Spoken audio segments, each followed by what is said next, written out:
But again, my central focus is what's happening in consciousness. And what's happening in consciousness is not just happening at the date of 2012. It's been part of quite a long cycle. Some could say, 13 years, some say a bit longer, what have you.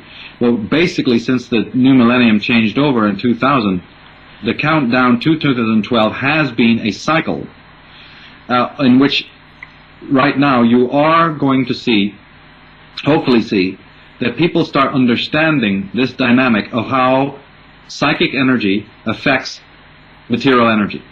Based on what we were saying earlier about when people take responsibility for their thinking and their emotions and their bioenergy, then you will see fundamental shifts, first and foremost in their own personal lives, secondly in their relationships, then in their community, and then in the world at large.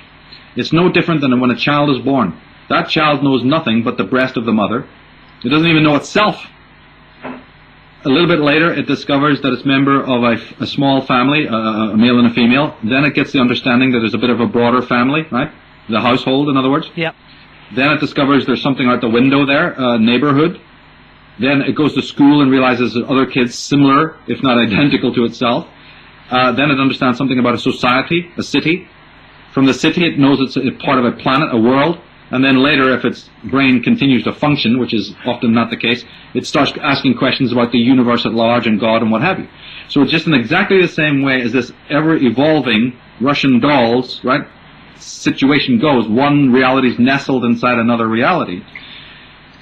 In this reality, people have to do it in reverse. They've got to start understanding that their concerns for the metaphysical, the philosophical, the religious, the social, the domestic, they need to sort of bring the focus back, not exclusively obviously, but they need to bring the focus back to the self.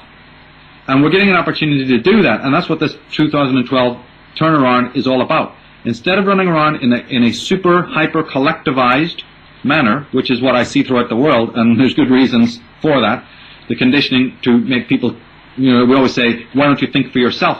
Thinking for yourself, nobody thinks for themselves. Everybody thinks collectively. You think, as you said earlier, because they're conditioned to think and they go along with that routine, just like the sheeple. Well, thinking for oneself now needs to become a motto.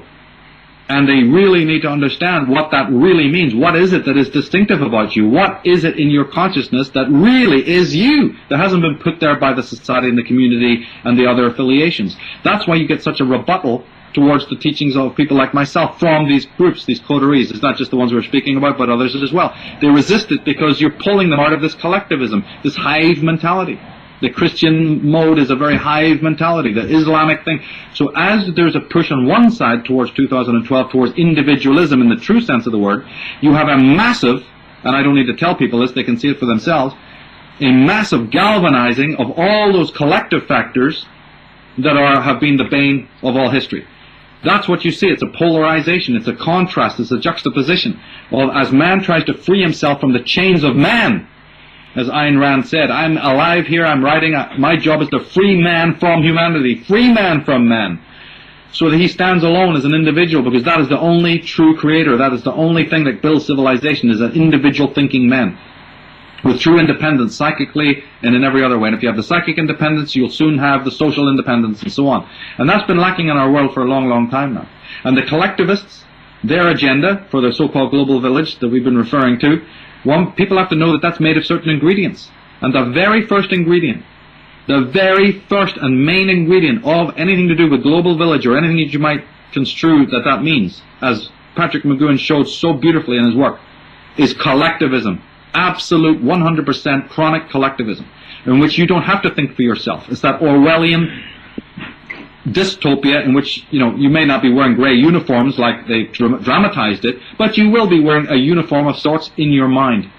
Today, all the kids, the teens, everybody in the world that you can think of today, from Tokyo to West Coast America to, Venice Beach, everybody has an illusion of individualism. Everybody has an individual, because they can wear this fashion, they can be into that fashion, they can, drink this kind of coffee, and they can like that TV show. It's all an illusion, a veneer of individualism or difference, when in fact underneath it, it's a complete samity.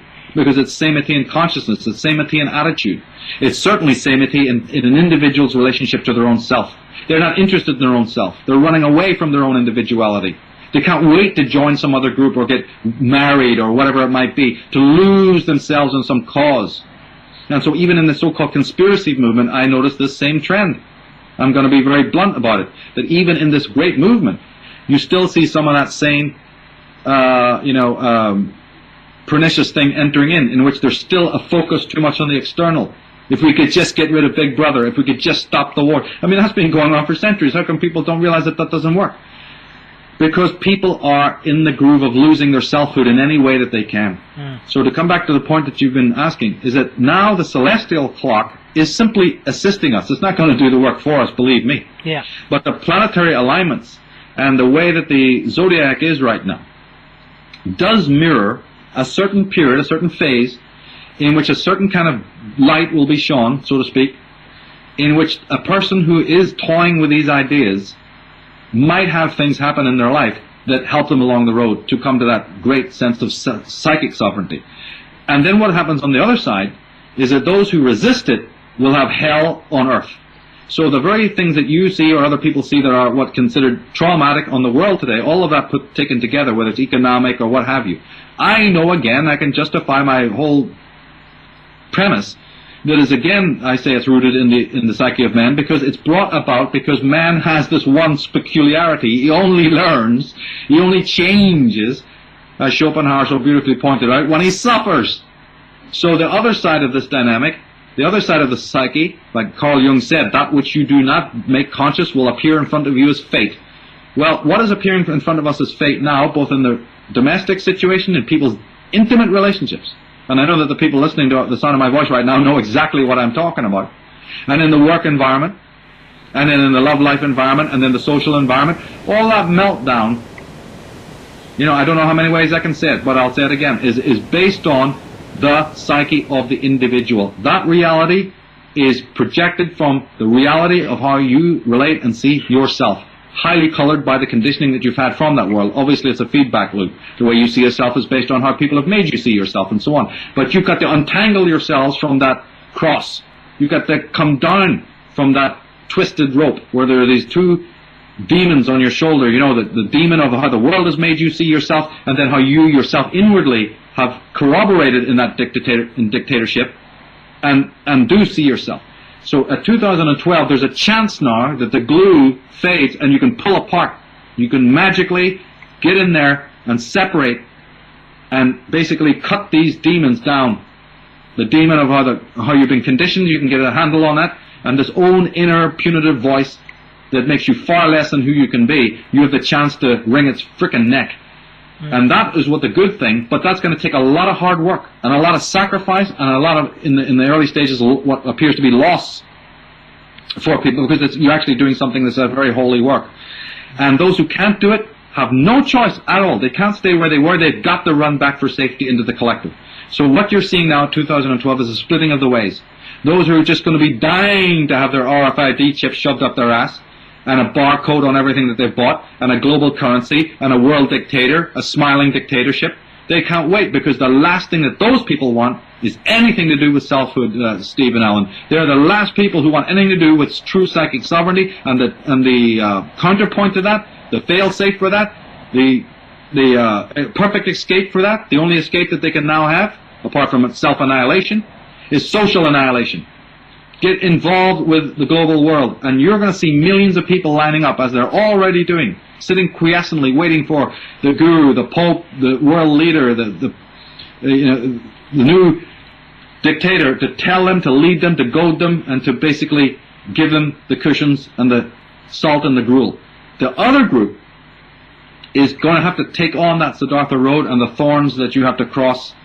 And they, of course, are always a minority, and they're always going to suffer, and they're always going to have have sacrifices and losses. But they're going to have to individually come to their own conclusion whether or not they want to walk that path. They have the choice to do so. They can either go towards this whole dystopian thing and believe what these Pied Pipers are talking about, or they will maintain and try their hardest to remain within a state of true psychic independence. Because there is no such thing as political freedom. There is no such thing as political sovereignty. Why chase after it? Why form political parties to get it? It doesn't exist. It's a theory. It's a chimera. The only kind of independence you have is attitudinal, mental, psychic, spiritual, emotional, independence. The rest is just a complete PR spin from the world controllers to make you think if you do this and this and this, and then the myth of progress, that you're going to work towards it, work towards it, work towards it. Yeah, you'll have peace and harmony, but it'll be the draconian peace and harmony of a robotoid, android, cyber, post-human,